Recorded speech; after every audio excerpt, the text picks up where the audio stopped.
Welcome to the channel here, and welcome to our Sacramento Kings MyNBA series here.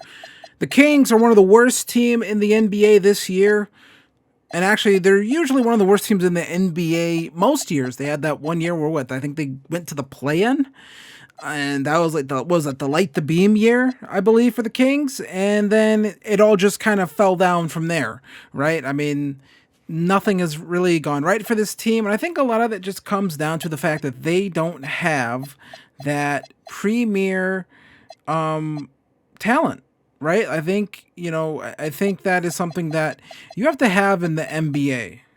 If you don't have, I think, one of the like, I don't know. You see the Kings here, 8-29, bottom of the Western Conference. If you don't have one of the, 15 best players in the NBA, I think it's very unlikely that you're going to win a championship. It's very difficult to do. You're very unlikely to be able to do that. It's just kind of not possible. And also that doesn't even guarantee you a shot at winning a championship, right? That doesn't guarantee anything. It just gives you a shot. The Kings don't have that player. Our goal is to attempt to find that player through the draft, because that's the way the Kings are going to have to do it. Going to have to get lucky with some ping pong balls in the lottery. They're a team that maybe hasn't been lucky, and when they did have good opportunities to get those players, they made the wrong choice. They drafted the wrong players. Everyone knows this is a team that had a shot to draft Luka Doncic, didn't do it. They had shots at guys like maybe Trae Young could have been that guy. They didn't do it. So take a look here at this draft class. The guys who are ranked right now are Darren Peterson, Cameron Boozer, Mikel Brown Jr., and AJ Dibansta. I hope that's how you pronounce that name. Those are kind of like the top 4 or 5 players in this upcoming draft. If you're the Kings, you want to get one of those guys, one of those 18, 19-year-olds, and hope that one of those guys can be just a player that turns your franchise around. And then you hope that you can maybe stack that with some more players that could turn your franchise around. That's the goal, right? That's the main goal of, I think, the Kings, and it's the main goal of the NBA in general. Those are things you have to do if you want to be a successful NBA team. As much as Adam Silver doesn't like tanking, it's kind of what you have to do in this league. It's always what you've had to do in this league. You've had to hope that you can do things right with your draft picks and hope that they can turn into those franchise-defining players. Like Steph Curry. Now, granted, I don't think the Warriors, I'm not sure if they were tanking when they drafted Steph Curry, but I don't even know if they were in the lottery when they drafted Steph Curry. That was so long ago. But our first game here is going to be us taking on the Golden State Warriors. And look, the Warriors for such a long time were kind of a joke franchise. They had that one year where they beat the Mavericks in the playoffs. This was a very long time ago. This is back when Dirk was in his prime. You know what I mean? And we get blocked right there by Draymond. Talking about guys in their prime. Well, there's a guy who's really not in his prime anymore. It's probably Russell Westbrook, but he's probably still a serviceable NBA player. DeMar DeRozan is a guy, this Kings team, when we talk about it, as we give up a dunk right there, such a weird team, because it's like, you look at some of their decision making, you're just like, what's the goal? What's the goal? We make one pass here to Zach LaVine. It's a team that's like, hey, you know what? Zach LaVine and DeMar DeRozan, that didn't work all that well in the Eastern Conference with the Bulls. Maybe that'll work well here in the Western Conference with us, right? I mean, it's just one of those things where it's just, you're not really sure what the thought process is behind a lot of those moves, as DeRozan flies through the air, slams it down, and I didn't know the old man could still get up there and do that. It's weird calling DeMar DeRozan an old man now, but that's what he is in terms of, the NBA. It's so weird. He will be 37 if he plays basketball next season. As we get a nice layup right there to Zach LaVine. There's some guys here that we could trade. You just wonder what their trade value would be. Like, I'm not sure what a Zach LaVine trade package would look like. I doubt we get anything massive in return. But we give up another three-pointer to Steph Curry. Who else? And we come back down here. Curry to Butler. Back to Curry.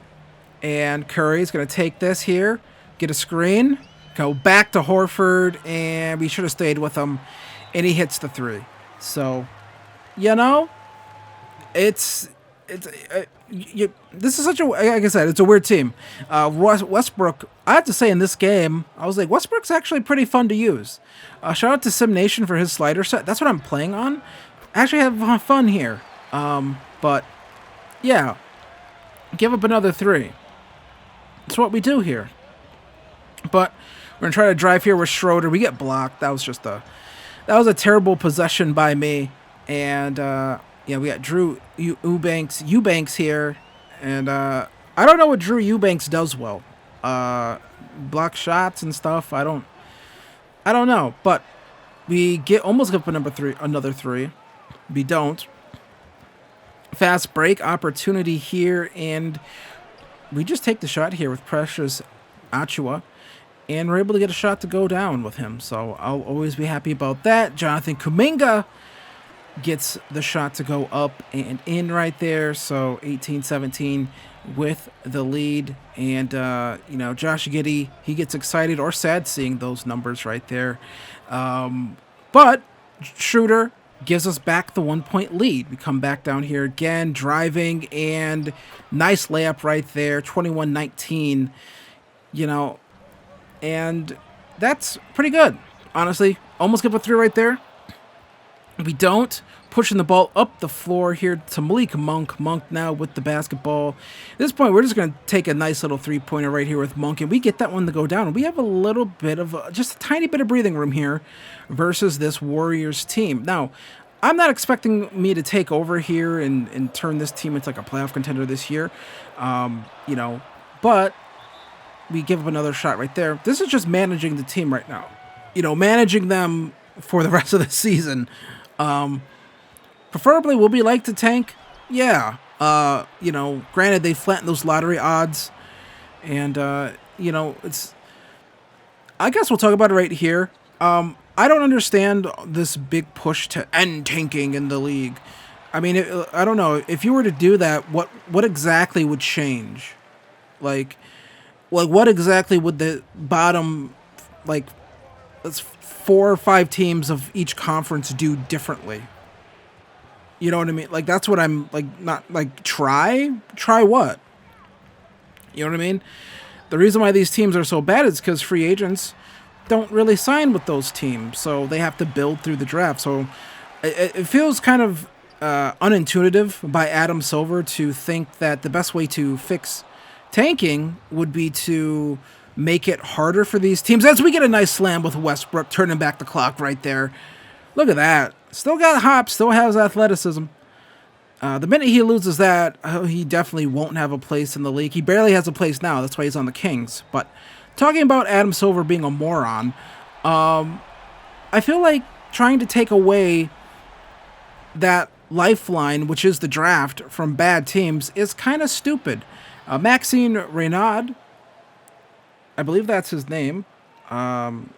He's Maxime Renaud. I hope I'm pronouncing that right. French player. Kind of interesting guy I've seen on this roster. I have no clue in real life if he's playing any well, but I like a guy that can, do a little bit of rebounding, set screens, pick and pop. You always love a guy like that in the NBA. Guys like that are always valuable. Really fits with the modern NBA. So that could be a piece. That could be a piece for us moving forward. I don't know. Depends on how he progresses and things like that. But I'm at least intrigued by him. So I wasn't going to take a three with Westbrook. I decided to just drive, go for a layup. Can't get that one to go down. We're trailing by 6 here. Butler with the fast break throws it right to Dario Saric. Man, I remember when Dario Saric was expected to be like a really good player, and then it just kind of never happened. It took him a while to just kind of be a role player. But Zach LaVine with a 3 right there.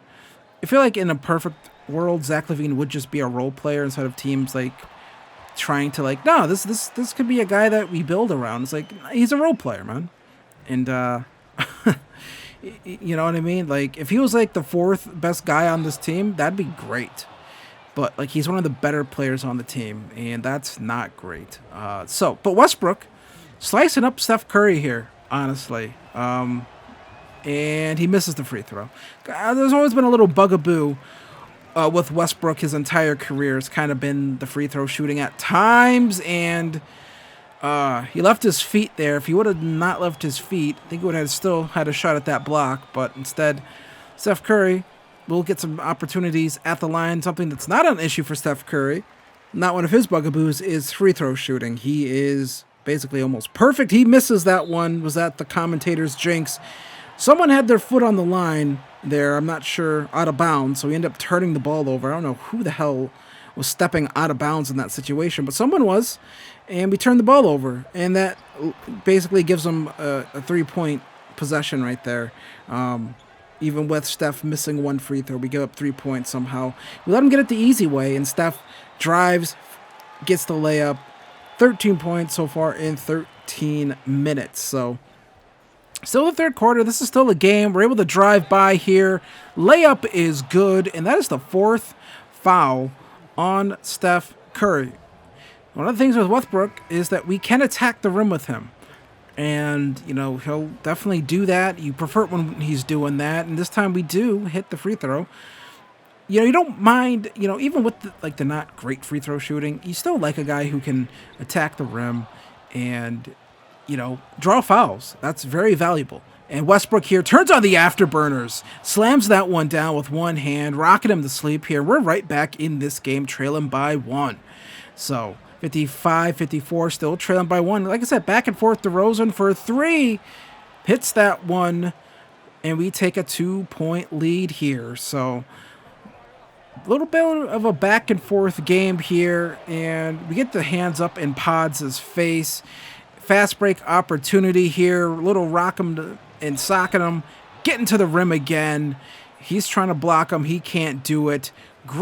Just a great game by Westbrook here. Kind of, like I said, turning back the clock in this one, and just awesome stuff. Misses the free throw, so enough free throw misses. He's definitely could have had a 20-plus point game here, and then we give up a 3-pointer to Moody in the corner. So not great stuff right there. Defense not holding up as much as I would like. Fourth quarter here, Monk for 3, hits that one, and that gives us again a little bit of a lead here, a little bit of breathing room, but they don't. The Warriors, they don't need that much of it doesn't take much for them to get back in a game, just the way they play. We get another 3-point opportunity right there. Maybe took a little too long with that pass. Should have had it a little quicker, but Kuminga going to find post. He just flips it up for the layup, and it's a tie ball game here, 67-67. Look, we had a little bit of breathing room, then we lost it. That's just the way it goes with the Warriors. Monk for 3. That one is good. 70-67. I remember a lot of people really liked Malik Monk coming out of the draft, and there's Domantas Sabonis sitting on the bench. Could also be a trade guy if we feel like it. We go for that block right there on Butler, can't get it.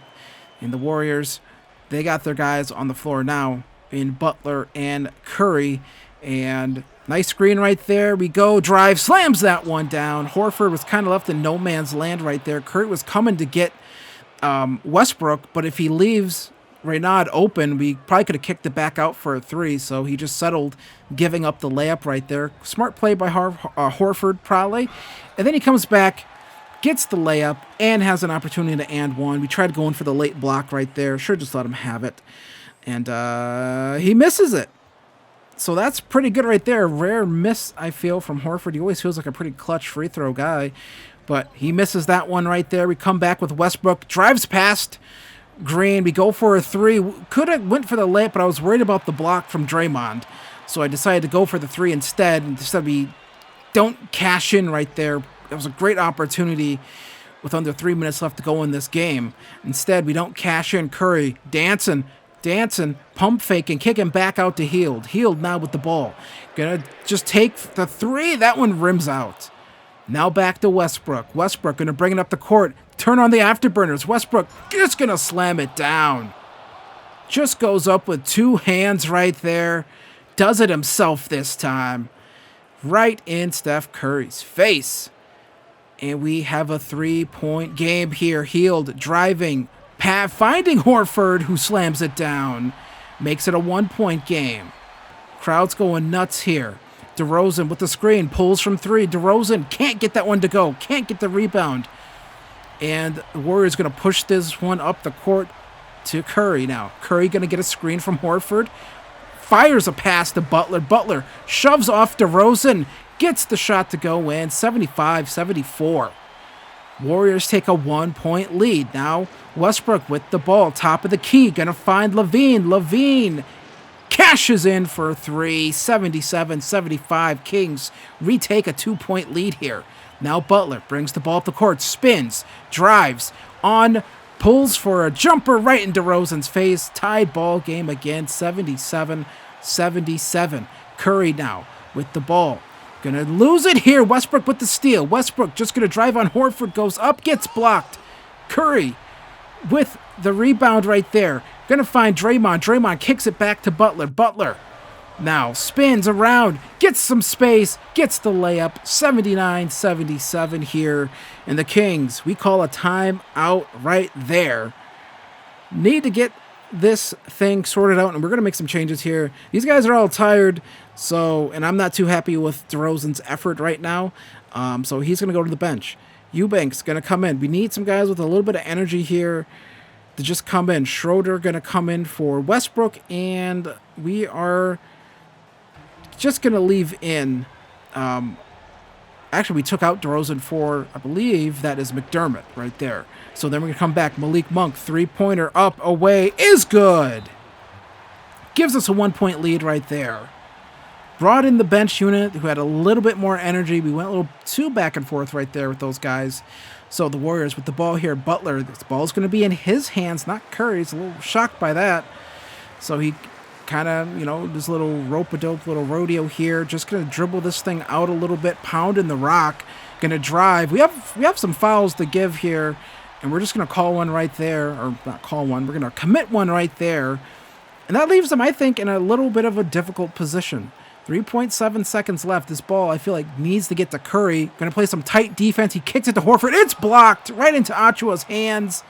And we're going to steal one from the Warriors here. 80-79. Does that help our tanking efforts? Probably not. But who cares? I think it's always good, even when you're tanking, get some good wins. Let's take a look at this replay. Curry, I don't know. I just don't. He didn't have a great angle on Schroeder right there, so I guess he decided just to pass it out. I feel like Butler left him in a tough spot, pounding out so much clock right there. But Westbrook, 22 points, 4 rebounds, 3 assists on the night. A really good game from him.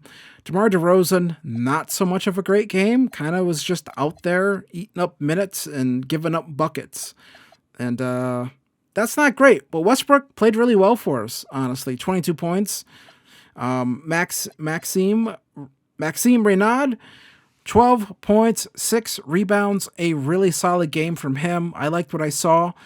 And could be a guy that, I don't know, could be a guy moving forward. Even when Domantas Sabonis is back, we're definitely going to be giving Renaud some run. So we simulate. We're 11-39 here at the start of February. Going to take on the Wizards when we come back for our next episode. But before we do that, I want to take a look at some potential trade that we could pull off with DeMar DeRozan, centered around him. For me, the goal would probably be to acquire a future pick. It's always what you want to do, I think. And it does feel like teams, I don't know, it's so weird. Some teams seem very flippant with future first-round picks. We do have a situation where some teams really want to hold on to them. But DeRozan is 36, has 2 years left on that deal. I would like to get off of that money. Not like we can go out and really spend it on anyone, but getting off of it would be nice. And instead of like moving it around to like a couple different contracts, getting off of it altogether and maybe acquiring a pick, I would like to do that if we can do it. And again, just looking around the league, seeing is anyone looking to do that. Terry Rozier, that's interesting.